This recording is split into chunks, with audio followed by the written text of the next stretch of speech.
Muling pinatunayan ng Philippine National Police ang kanilang matibay na paninindigan laban sa iligal na droga matapos maaresto ang isang dating preso sa isang matagumpay na bypass operation sa Deca Home Subdivision, Pavia, Iloilo.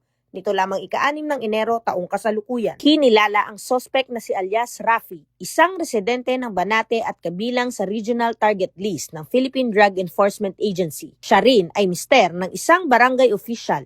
Patunay na walang pinipiling posisyon o koneksyon ang batas pagdating sa kampanya kontra iligal na droga. Sa operasyon, nasamsam mula sa sospek ang pinaghihinalaang shabu na may kabuuang halaga na tinatayang 748,000 piso. Ang bypass operation ay isinagawa ng Police Drug Enforcement Group Special Operations Unit 6 sa pangunguna ni Police Lieutenant Oliver Gesta, Team Leader, at Police Lieutenant Marlon Ibo sa ilalim ng superbisyon ni Police Colonel Rizalde Caballero, Commanding Officer ng unit. Ang operasyon ay naglalayong supuin ang iligal na droga bilang ugat ng kriminalidad, panatilihin ang kapayapaan at kaayusan sa mga komunidad, protektahan ang kabataan at mga pamilya mula sa masamang epekto ng droga, at palakasin ang tiwala ng publiko sa kakayahan at integridad ng kapulisan. Sa ilalim ng malinaw na direksyon ng pambansang pamunuan, nananatiling buo ang layunin ng PNP, isang ligtas,